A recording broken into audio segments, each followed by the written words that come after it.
राधे राधे, जय श्री कृष्ण। वैशाख मास महात्म अध्याय 24वां। आज 24वें में आप लोग द्वादशी के बारे में जानेंगे और उससे जुड़ी एक कुटिया की कहानी भी। तो 24वें अध्याय में श्री सुखदेव जी बोले, हे राजन, इन सब पूर्ववर्तनी तिथियों में शुक्ल पक्ष की द्वादशी संपूर्ण पाप नाश करने वाली है। जिसने इस द्वादशी का सेवन नहीं किया उसने दान, तप और उपसोचन व्रतादि करने से क्या फल है, इष्टापूर्ति से क्या फल है। जो फल गंगा पर ग्रहण के समय सहस्त्र गोदान करने से मिलता है, वही वैशाख मास में द्वादशी के दिन योग ब्राह्मण को अर्पण करने से होता है। गंगा में दुर्भिक्ष के समय प्रतिदिन करोड़ों मनुष्यों को भोजन कराने से जो फल मिलता है, वही द्वादशी के दिन एक ब्राह्मण को भोजन कराने से मिलता है। जो शुक्ल पक्ष की द्वादशी के दिन एक चुटकी अन्न भी सुपात्र ब्राह्मण को दे देता है, उसे कोट ब्राह्मण भोजन का फल मिलता है। जो मधु सहित तिल के पात्र का दान द्वादशी के दिन करता है, वह संपूर्ण बंधनों से छूटकर विष्णु लोक को जाता है। शुक्ल पक्ष की एकादशी के दिन जो रात्रि में जागरण करता है, वह जीते जी ही मुक्ति पाता है और उससे सब देवता प्रसन्न रहते हैं। करोड़ों सूर्य ग्रहण और चंद्र ग्रहणों में जो तीर्थों में स्नान आदि करने से फल मिलता है, वह एकादशी के दिन प्रातःकाल स्नान करने से मिलता है। जो मनुष्य द्वादशी के दिन तुलसी के कोमल पत्रों से विष्णु भगवान जी का पूजन करता है, वह अपने 7 कुलों का उद्धार करके विष्णु लोक को जाता है। जो कोई वैशाख में द्वादशी के दिन बच्चे सहित गोदान करे, वह अपने कोटि कुलों का उद्धार कर विष्णु लोक का अधिकारी होता है। जो कोई भी शुक्ल पक्ष की द्वादशी के दिन यम, पितृगण, गुरु देवता और विष्णु भगवान जी के निमित्त दक्षिणा सहित जल का घड़ा दान करे, दही और अन्न भी दान करे, उसका फल सुनो। उसको जो पूर्व प्रयागराज में प्रतिदिन करोड़ों मनुष्यों के 1 वर्ष तक छतर संयुक्त सुंदर भोजन कराने से होता है, वही फल केवल मधुसूदन भगवान की आज्ञा से उसको मिलता है। जो कोई द्वादशी के दिन शालिग्राम दान करता है, वह संपूर्ण पापों से छूट जाता है। जो ग्रहण के समय गंगा में शक्त दीपवती पृथ्वी का करोड़ बार दान करे, उसके समान ही फल मिलता है। द्वादशी के दिन जो मधुसूदन भगवान को दूध से स्नान कराए, उसे राजसूय और अश्वमेध यज्ञों के समान फल मिलता है। वही फल गंगा में मिलता है, इसमें कोई संदेह नहीं। त्रयोदशी के दिन जो दूध और दही मिलाकर विष्णु भगवान जी का पूजन करे और उसमें शर्करा, मधु और घृत मिलाकर मधुसूदन भगवान जी की प्रसन्नता के लिए भक्ति पूर्वक से पंचामृत से भगवान को स्नान कराए, वह अपने सब कुलों का उद्धार कर विष्णु लोक को जाता है। जो सायंकाल के समय विष्णु भगवान जी की प्रसन्नता के निमित्त शरबत दान करता है, उसके पहले के पाप ऐसे दूर हो जाते हैं जैसे सर्प अपनी पुरानी केचली छोड़ देता है। सायंकाल के समय जो रसीली ककड़ी दान करे, वह उसके रस के प्रताप से कर्म बंधनों से मुक्ति पाता है। जो कोई ईख अथवा आम दान करता है, उसके कुटुंब में 100 पीढ़ी तक बराबर संतान चलती रहती है। जो द्वादशी के दिन सायंकाल के समय चंदनादि दान करे, वह अपने आने वाली व्याधियों से सदा मुक्त रहता है। हे राजन, द्वादशी के शुक्ल पक्ष में जो कुछ भी पूर्ण किया जाता है, वह अच्छा फल का दाता होता है। हे राजन, इसकी प्रख्याति क्यों हुई है, यह भी मैं तेरे सामने कहता हूँ। इसके सुनने से संपूर्ण पाप दूर हो जाते हैं और अत्यंत मंगलकारी है। प्राचीन समय में कश्मीर देश में एक देवव्रत नामक ब्राह्मण हुआ था। उसकी मालिनी नाम की एक पाप रूपी पुत्री हुई। वह कन्या सत्यशील नाम के एक बड़े विद्वान ब्राह्मण से ब्याही गई। उससे विवाह करके वह अपने यमन नाम देश को चला गया। वह रूप यौवन संयुक्ता कभी भी पति की प्रिय न थी और वह निष्ठुर उससे सदा देश रखे। उसके अतिरिक्त किसी से भी कुछ देश नहीं रखती थी। अपने पति पर क्रोध कर वशीकरण करने की इच्छा से उसने अन्य स्त्रियों से पूछा, जिनको पहले उनके पतियों ने त्याग दिया था। तब वो बोली, तेरा पति वशीभूत में हो जाएगा, हमें अच्छी तरह विश्वास है। हमने तो वशीकरण की औषधि से अपने पति को वश में कर लिया। तू योगिनी के पास जा, वह सुंदर औषधि देगी। तू सोच विचार मत कर, तेरा पति तेरे दास के समान हो जाएगा। तब हे राजन, वह उनकी कथनानुसार योगिनी के मंदिर में जा और योगिनी को अत्यंत प्रसन्न करने लगी तथा वह दुराचार्य बहुत ही शीघ्र उस कुटी में पहुंची जहाँ 100 स्तंभ बने हुए थे। वह कुटी बहुत लंबी चौड़ी कांतिमान थी। उसके चारों ओर झालरदार कपड़ा लगा था जिसमें गोटा किनारी लगा हुआ था। बड़ी बड़ी दीवारों में चारों ओर सफेदी हो रही थी, दीपक जगमगा रहे थे। ऐसे शोभायमान स्थान में विराजित सेवा करने को आने वालों को देख रही थी। रुद्राक्ष की माला से जप कर रही थी। इस प्रकार योगिनी से जब उस स्त्री ने प्रार्थना की तब योगिनी ने प्रसन्न हो मन को शोभ कराने वाला मंत्र बतलाया। तब उसने नमस्कार कर पैर की हीरो से जड़ी हुई अंगूठी को बहुत जो चमक रही थी उसे भेंट की, जिसमें सुंदर जरा हुआ सूर्य की कांति के समान प्रकाश देता था। पाँव की अंगूठी देख योगिनी अत्यंत प्रसन्न हो गई और पति के अपमान से व्यथित हृदय का वृत्तांत जान हित की बात करने लगी। वह रक्षा चूर संपूर्ण प्राणियों को वश में करने वाला है। यह चूर अपने पति के दे, उसके ग्रीवा की रक्षा करना, तो तेरे पति तेरे वश में हो जाएगा और किसी के पास नहीं जाएगा तथा तेरा दुष्चरित्रों को भी देख कर भी वह कुछ नहीं कहेगा। वह उस चूर को लेकर अपने घर आई और संध्या समय दूध में मिलाकर वह चूर दे दिया और ग्रीवा की रक्षा कर दी। कुछ भी विचार नहीं किया है राजन। उस चूर को पीने से उसे क्षय रोग हो गया, जिससे वह दिनों दिन क्षीण होने लगा। उसके गु स्थान में दुष्ट घाव होने से कीड़े पड़ गए। तब कुछ दिन में पति की ऐसी दशा हो गई तो वह दुष्ट कुंचली इच्छापूर्वक चलने लगी। तेज क्षीण हो जाने से व्याकुल इंद्रिय वाला वह पति रात दिन त्राहि त्राहि पुकारने लगा और बोला, हे शोभने, मैं तेरा दास हूँ, मैं तेरी शरण में हूँ, मेरी रक्षा कर, मैं पर स्त्री की इच्छा नहीं करता हूँ। हे राजन, अपने पति के ऐसे विधान को सुनकर वह बहुत घबराई और सोचने लगी कि पति जीवित रहेगा तो मैं गहने कपड़े पहनती रहूँगी। ऐसा सोच दौड़कर वह योगिनी के पास गई और उससे सब वृत्तांत कहा। तब उसने पहली औषधि का दाह शांत करने के लिए निमित्त दूसरी औषधि दी।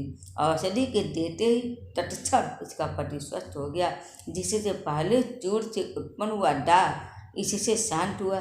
तब से पति घर में ही रहता और उसके वशीभूत में हो गया। घर के काम में बहाने उपपति घर में आकर निवास करते। इसी प्रकार सब जात के व्याभिचारी मनुष्य घर में आते रहते, परंतु उसे स्त्री के आगे कुछ भी कहने की शक्ति न थी। इसी पाप के कारण इसके शरीर में भयानक पाप नाशक कीड़े पड़ गए और उन कीड़ों ने उसकी नाक, जिह्वा और दोनों कानों में छेद कर दिए। स्तन कट गए, उंगलियों की ठोट बढ़ गई और पाँवों की लूली हो गई। ऐसे कष्ट भोग कर अंत में देह त्याग कर नरक भोगने लगी तथा 15 सहस्त्र वर्ष तक ताम्रभांड नामक नरक में दंड होती रही। फिर 100 जन्म तक बार बार कुत्ते की योनि में पड़ी। नाक कट रही है, कान फटे हैं, मस्तक में कीड़े पड़ रहे हैं, पूँछ कट गई है, टांग लंगड़ी हो गई है। इस दशा में वह घर घर घूमती थी। पीछे 100 वीर देश में परम बंधु नामक ब्राह्मण की दासी के घर कुटिया बनी और अत्यंत दुख से व्याकुल, कान टूटे, नाक कटी फटी और पूँछ छिन्न भिन्न, मस्तक में कीड़े पड़े रहते थे तथा योनि में भी कीड़े पड़े रहते। इस प्रकार उस जन्म में भी अनेक कलेशों को सहन करती थी।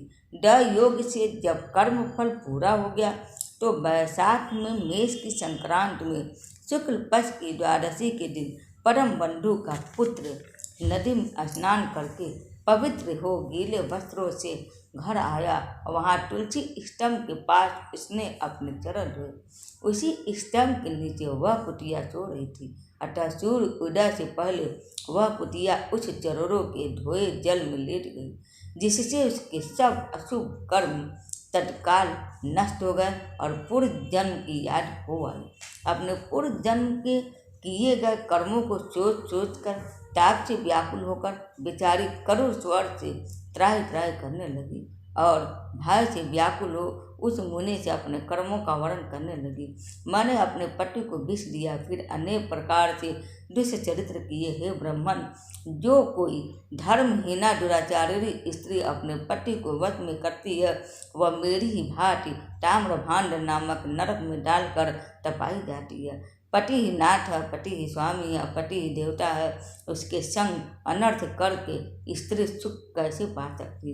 जो कोई अपने पति को दुख देती है वह 100 जन्म पर्याप्त कुत्ते की योनि पावे और शरीर में असंख्य कीड़े पड़ जाते हैं। अतः हे ब्राह्मण, स्त्री को उचित है कि वह सदा अपने पति की आज्ञा माने।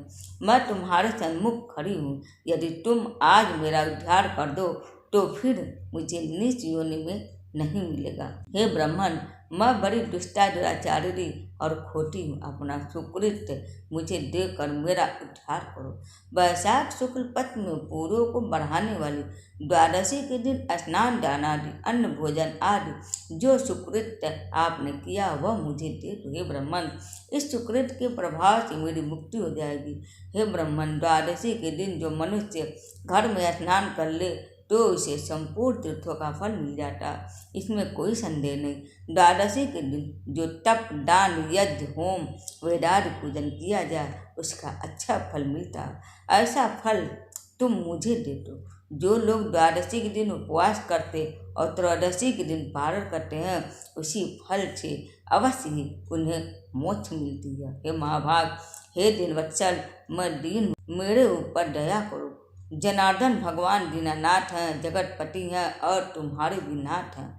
ऐसे भगवान के जन्म भी वैसे ही होते हैं, क्योंकि जैसा राजा वैसे ही प्रजा होती है। हे यमलोक के मार्ग को नाश करने वाले, मैं अत्यंत दुखित हूँ, मेरी रक्षा करो। हे दीनवत्सल, मैं तुम्हारे द्वार पर रहने वाली दीन कुटिया हूँ। यह तिथि सहस्र ब्रह्म हत्या, गौ हत्या और करोड़ों अगमागमन से उत्पन्न हुए दोषों को नष्ट कर देती है।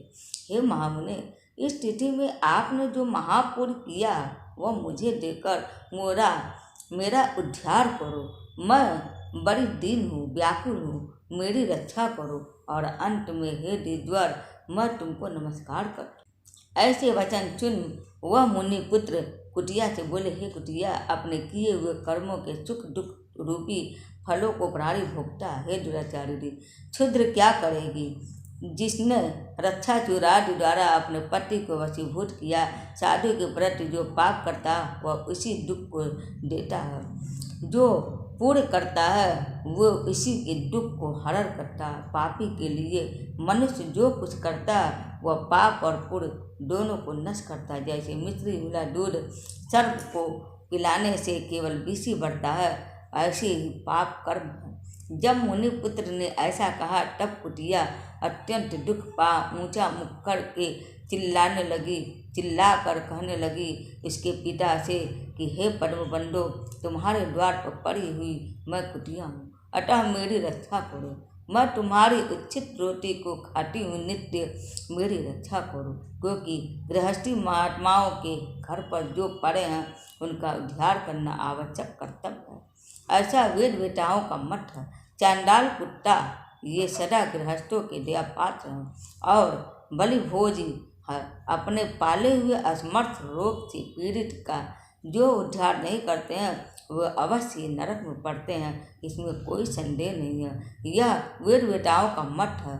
यह संसार का कर्ता एक ही परमात्मा है, वह सबको रच कर स्वयं सब जीवों को दाराद रूप से पालन करता है। ये तो अपने पाले हुए की रक्षा करना भगवान की आज्ञा है। उस पोच्छ रक्षा रूप भगवान की आज्ञा को उल्लंघन कर जो अज्ञानी बने हैं वह भगवत कोप से अपने सर्वस्व को नष्ट कर अंत में नरकगामी होते हैं। यह कर्म कर्तव्य है और तुम दयालु देते हो, मुझ दुर्बुद्धि का उद्धार करो। घर के भीतर दुख से आर्त कुटिया के ऐसे वाक्य सुनकर परम बंधु शीघ्र घर से बाहर आ और कुटिया से पूछने लगे क्या बात है। तब पुत्र ने सब कथा वर्णन की। तो अपने पुत्र के वचन सुन विस्मित हो कहने लगे, मेरा पुत्र होकर तूने ये क्या कहा? हे पुत्र, साधुओं को तो ऐसा वाक्य कहना अनुचित है। अपने ही आत्मा का सुख देने वाले पापी और से तिरस्कृत किए जाते हैं। हे पुत्र, देखो, संपूर्ण प्राणी परोपकार के लिए ही है। चंद्रमा, सूर्य, पवन, पृथ्वी, अग्नि, जल, चंदन, वृक्ष और महात्मा लोग सभी परोपकार में ही इच्छित है। हे पुत्र, दधीचि ने देवताओं के उपकार के लिए दैत्यों को महाबली जान अपनी हड्डी निकाल के दे दी। राजा शिवी ने कबूतर के बदले अपने मांस काट कर दे दिया। जब भूखे सैन ने कबूतर के ऊपर छलांग मारी थी। जीमुतवाहन नाम का एक राजा पृथ्वी मंडप पर हुआ था। उसने भी महात्मा गरुड़ के लिए अपना जीवन दिया। अतः विद्वान ब्राह्मण को तो सदा ही दया करनी चाहिए। मेघ शुद्ध स्थान पर बरसता है तो क्या अशुद्ध स्थान पर नहीं बरसता? क्या चंद्रमा चांडाल के घर पर प्रकाश नहीं करता? इसलिए बार बार प्रार्थना करती इस कुटिया के दुख को अपने पूर्व के प्रभाव से दूर करूँगा। जैसे कीचड़ में फंसी गौ को निकालते हैं, इसी प्रकार से पुत्र को समझाकर स्वयं परमशर्मा ने प्रतिज्ञा की, हे कुटिया, मैं तेरे निमित्त द्वादशी के दिन का पूर्व देता हूँ। तू अपने सब पापों से छूट विष्णु लोक हो जा। इतना कहते ही हे राजन, वह कुटिया अपने जीर्ण शरीर को त्याग दिव्य वस्त्र आभूषण पहन सौ सूर्य के सदृश प्रभाव वाली सावित्री के समान हो गई और ब्राह्मण से आज्ञा मांग दसों दिशाओं में प्रकाश करती चली गई। स्वर्ग में अनेक प्रकार के महाभोगों को भोग, पृथ्वी पर नारायण भगवान के अनुग्रह से वैशाख शुक्ला द्वादशी के प्रभाव से उर्वशी नाम की श्रेष्ठ अंगों वाली देवताओं की प्रिय अप्सरा हुई, जिससे योगी जन योग द्वारा प्राप्त करते हैं। ऐसे अग्नि तुल्य प्रकाशित श्रेष्ठ परमार्थ रूप को प्राप्त कर संत जन भी मोहित हो जाते हैं। इसी रूप को कुटिया ने प्राप्त किया। तत्पश्चात परम बंधु ने मधुसूदन भगवान की प्यारी पुर बढ़ाने वाली इस तिथि को संसार में प्रख्यात किया। करोड़ों सूर्य ग्रहण और चंद्र ग्रहण से भी अधिक पूर्य रूपी और सब यज्ञों से अधिक ऐसी यह तिथि ब्राह्मण ने तीनों लोकों में सिद्ध कर दी। बोलो विष्णु भगवान जी की जय। वैशाख मास महात्म्य अध्याय 24वां यहीं पर संपूर्ण होता है। तो उम्मीद है आप सबको मेरा वीडियो पसंद आएगा। हरे कृष्ण, हर हर महादेव।